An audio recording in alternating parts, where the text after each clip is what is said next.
Assalamualaikum warahmatullahi wabarakatuh. Perkenalkan, nama saya Arsani Bianti dengan NIM G023025 dari kelompok A3. Yang pertama, saya akan menjelaskan tentang area Brodmann. Jadi buat area 1, 2, 3A, 3B itu pos sentral gyrus. Fungsinya untuk menerima sensasi dari semua bagian tubuh dan menggapai kesadaran. Nah, sensasi umum ini itu mencakup nyeri, suhu, raba, tekan, dan proprioseptif. Nah, untuk area 4 itu merupakan area primary motor cortex. Fungsinya itu untuk bertanggung jawab untuk gerakan voluntary. Untuk area 57 itu termasuk superior parietal cortex. Fungsinya itu berhubungan dengan area-area sensorik lain dari korteks sensorik.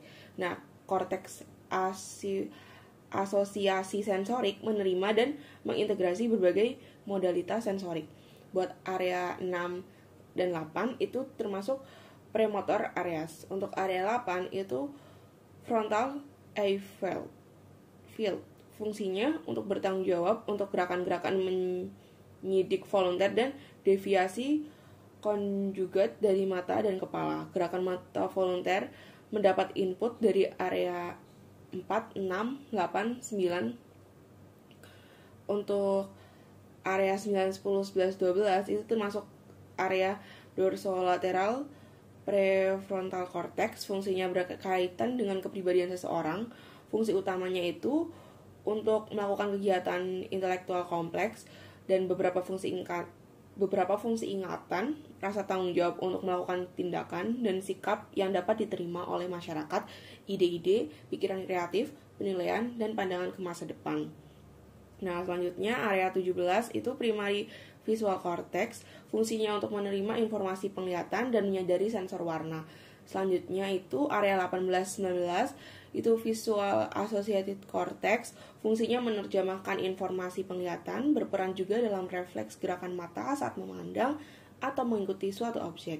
Area 20 itu temporary inferior gyrus. Area 21 temporary median gyrus, fungsinya untuk pendengaran.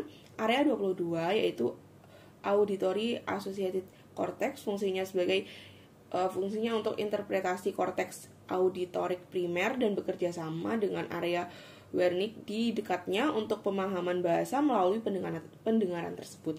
Untuk area 23 dan 24 itu medial frontal cortex, fungsinya untuk gerak spontan. Area 26 itu ectospenialis. Area 28 entrohinal cortex, fungsinya untuk persepsi bau. Area 40 itu parietal cortex, fungsinya untuk mengenali benda melalui sentuhan. Area 41-42 itu primary auditory, fungsinya sebagai penerima suara. Area 44-45 motor speech areas, fungsinya bertanggung jawab atas pelaksanaan motorik berbicara. Selanjutnya saya akan menjelaskan tentang tractus pyramidalis dan tractus extrapyramidalis. Nah, yang pertama tractus pyramidalis itu atau tractus pyramidalis atau tractus corticospinal merupakan jalur output paling penting dari korteks motorik. Setelah meninggalkan korteks, serat melewati posterior limb capsule internal, yaitu di antara nukleus caudatus dan putamen basal ganglia. Selanjutnya menurun melalui batang otak dan membentuk piramid pada medula. Sebagian besar serat piramid itu menyilang pada lower medula ke sisi berlawanan dan menurun ke tractus corticospinal chorda dan berhenti pada interneuron di sisi intermediate materi abu-abu chorda spinalis. Beberapa serat berhenti pada saraf penghantar sensoris di chordodorsalis dan sangat sedikit serat yang terhenti langsung pada saraf motorik anterior yang menyebabkan kontraksi otot. Nah, sedangkan untuk tractus extrapyramidalis itu merupakan seluruh bagian dari otak dan batang otak yang berhubungan dengan kontrol motorik di luar sistem corticospinal piramidal. Bagian-bagian ini termasuk jalur yang melalui basal ganglia, formasi retikular batang otak, nukleus vestibular, serta nukleus merah. Kelompok area kontrol motorik ini sangat beragam sehingga sulit untuk mendeskripsikan fungsi neurofisiologi sistem ekstrapiramidalis secara penuh. Walaupun tampak terpisah, traktus ekstrapiramidalis dengan piramidalis tetap saling berhubungan dalam kontrol pergerakan. Selanjutnya ada encephalon.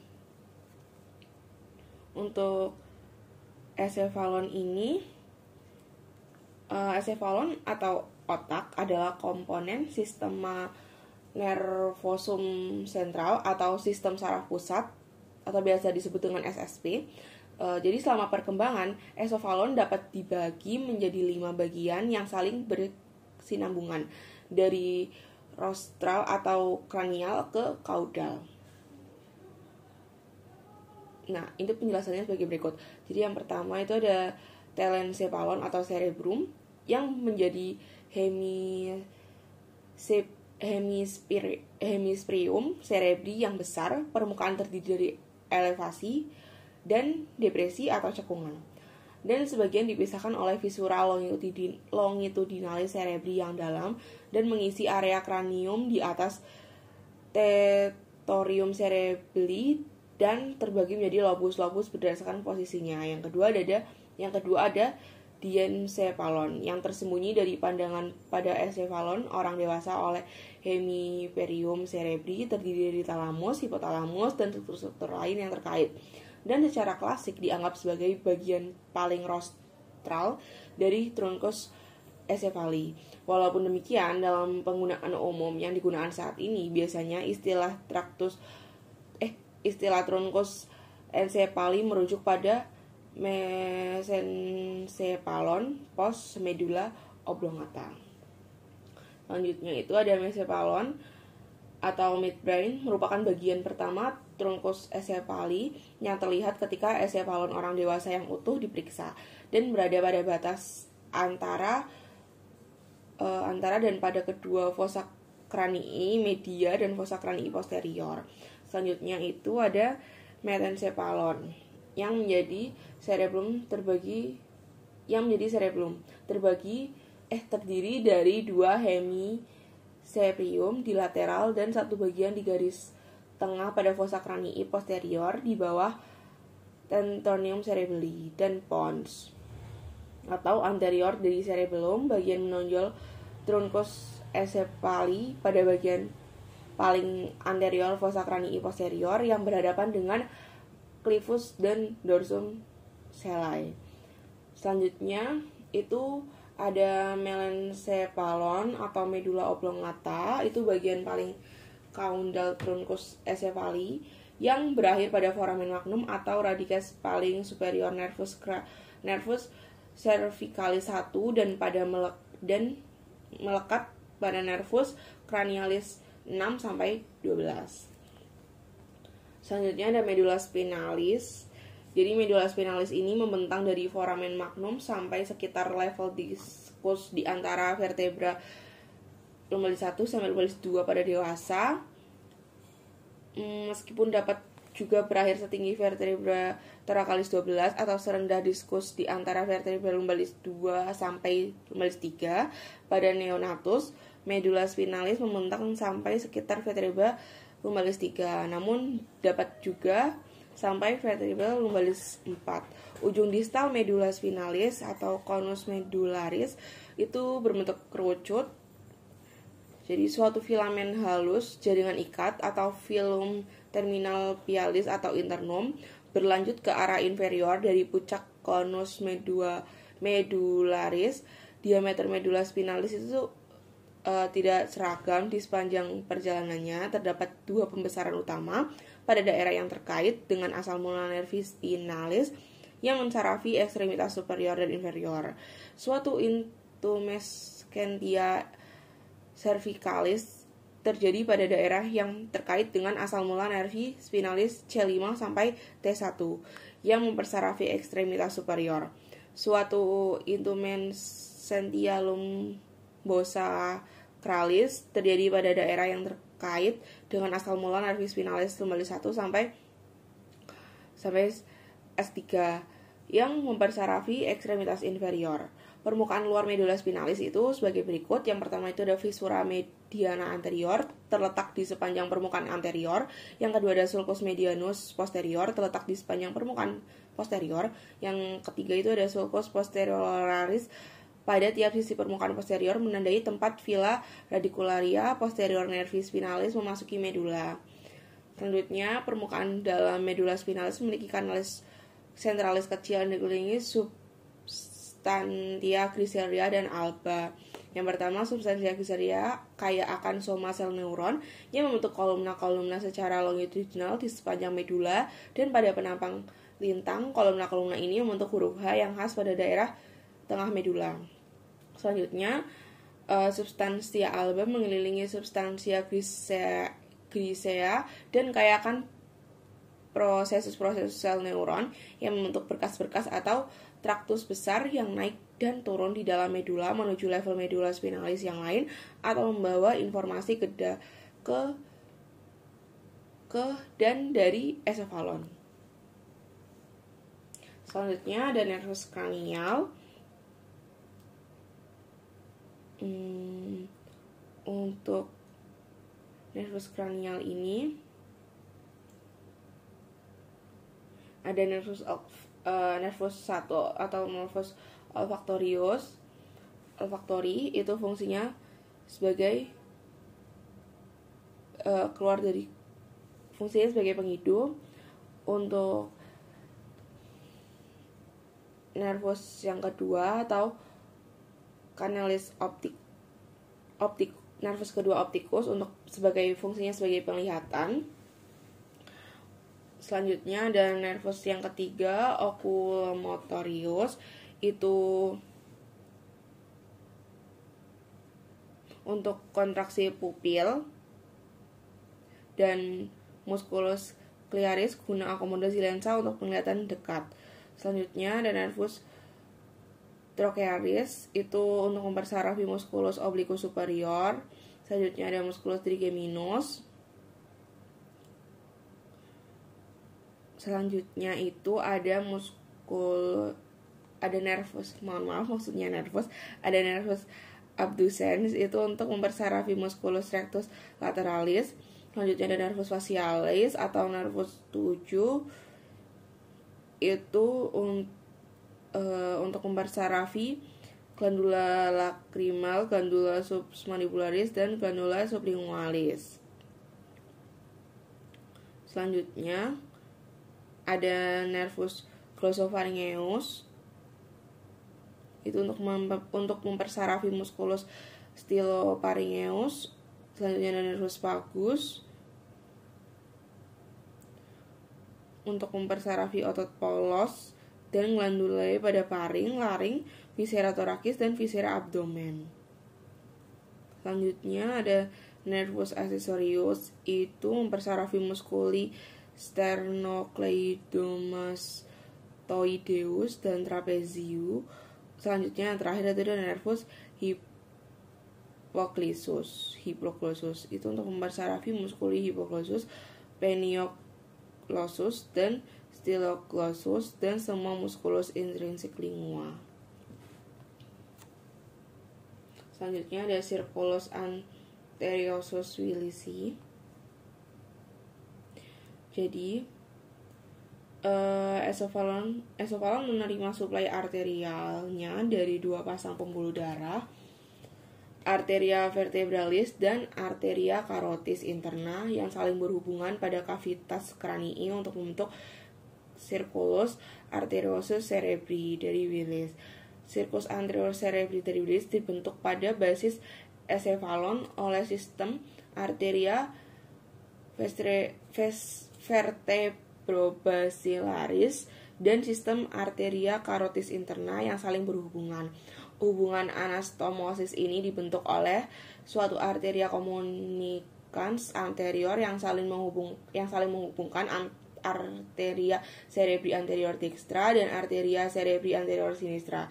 Dua arteria communicans posterior, satu pada setiap sisi, menghubungkan arteria carotis interna dengan arteria cerebri posterior. Selanjutnya ini ada jalur penglihatan. Jadi jalur penglihatan itu dimulai pada tahap awal, yaitu cahaya masuk ke dalam permukaan anterior mata melalui kornea diskus transparan sebagai perpanjangan dari sklera. Cahaya yang masuk akan dimodifikasi melalui dua cara. Pertama, jumlah cahaya yang mencapai fotoreseptor dimodulasi dengan perubahan ukuran pupil. Kedua, cahaya difokuskan oleh perubahan bentuk lensa. Selanjutnya, setelah melewati pembukaan pupil, cahaya menuju lensa yang memiliki dua permukaan konveks. Kornea dan lensa akan menekuk bersamaan untuk memfokuskan cahaya yang masuk menuju retina,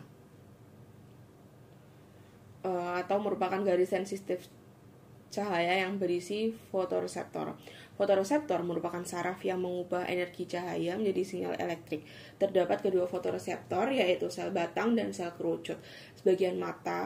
Sebagian besar cahaya yang masuk ke mata harus melalui beberapa lapisan saraf tipis sebelum menuju fotoreseptor. Selanjutnya, informasi sensoris kemudian akan menuju saraf bipolar dan lapisan sel ganglion. Akson sel ganglion membentuk saraf optik yang meninggalkan mata melalui diskus optik. Selanjutnya, saraf optik atau dari nervus cranialis kedua dari retina menuju kiasma optik di otak, di mana beberapa serat menyilang menuju sisi berlawanan. Potensial aksi meninggalkan badan sel ganglion dan berjalan pada saraf optik ke SSP untuk diproses selanjutnya. Saat saraf optik masuk ke otak melalui kiasma optik, beberapa serat saraf dari tiap mata menyilang ke sisi berlawanan otak untuk diproses. Saat akson meninggalkan kiasma, beberapa serat menuju otak tengah untuk mengontrol pergerakan mata atau berkoordinasi dengan somatosensori dan informasi auditori untuk keseimbangan dan pergerakan. Sebagian besar akson berjalan ke badan geniculatus lateral thalamus, di mana serat optik bersinaps dengan saraf pada korteks visual di lobus occipital. Selanjutnya, setelah korteks visual bergabung dengan informasi monokuler dari kedua mata untuk memberikan gambaran binokuler lingkungan sekitar, jalur kolateral berjalan dari talamus ke otak tengah, di mana bersinaps dengan saraf efferent nervus 3 yang mengontrol diameter pupil. Selanjutnya ada otot mata. Jadi otot yang menggerakkan bola mata itu terdapat dua kelompok muskuli dalam orbita. Yang pertama ada muskuli extrinsic bulbus oculi atau muskuli ekstraokuler yang terlibat dalam gerak bulbus oculi atau mengangkat palpebra. Muskuli intrinsik dalam bulbus oculi yang mengontrol bentuk lensa dan ukuran pupil. Nah, yang kedua ada muskuli ekstrinsik termasuk levator palpebra superior, rectus inferior, rectus medialis, rectus lateralis, obliquus superior, dan obliquus inferior. Muskuli intrinsik termasuk muskuli ciliaris, sphincter papillae, dan dilator papillae. Dari 7 muskulus pada kelompok muskuli ekstrinsik, 1 muskulus berfungsi mengangkat palpebra, sedangkan 6 lainnya menggerakkan bulbus oculi. Gerak bulbus oculi dalam 3 dimensi adalah: yang pertama ada elevasi, itu menggerakkan pupil ke superior, depresi menggerakkan pupil ke inferior, abduksi menggerakkan pupil ke lateral, dan adduksi menggerakkan pupil ke medial. Terus selanjutnya ada rotasi internal atau intorsi, itu rotasi bagian atas pupil ke medial atau menuju hidung, dan rotasi eksternal, ekstorsi, itu rotasi bagian atas pupil ke lateral atau menuju regio temporalis atau pelipis. Selanjutnya ada musculus ciliaris, terdiri dari serabut otot polos yang tersusun longitudinal, sirkuler, dan radial, dikendalikan oleh parasimpatikum yang berjalan dari orbita dalam nervus oculomotorius 3. Serabut ini saat kontraksi memperkecil ukuran cincin yang dibentuk oleh corpus ciliare. Pengaturan ukuran pupil dilakukan oleh serabut otot polos dalam iris. Serabut dalam pola sirkuler menyusun musculus sphincter papillae yang dipersarafi oleh parasimpatikum. Kontraksi serabut tersebut memperkecil atau menyebabkan kontraksi celah pupil. Selanjutnya, serabut yang tersusun dalam pola radial membentuk musculus dilator papillae yang dipersarafi oleh simpatikum. Kontraksi serabut-serabut tersebut memperlebar atau menyebabkan dilatasi lubang pupil. Selanjutnya ada perbedaan saraf simpatis dan parasimpatis. Jadi untuk parasimpatis itu berasal dari tanduk lateral toraks dan lumbal dari medula spinalis atau T1 sampai L2. Preganglion pendek bersinaps dengan badan sel neuron postganglion di dalam ganglia yang terletak di dalam rantai ganglion simpatis. Serat postganglion panjang dan berakhir pada organ efektor. Preganglion melepaskan neurotransmitter ACH. Postganglion melepas neurotransmitter norepinephrine, fight or flight response.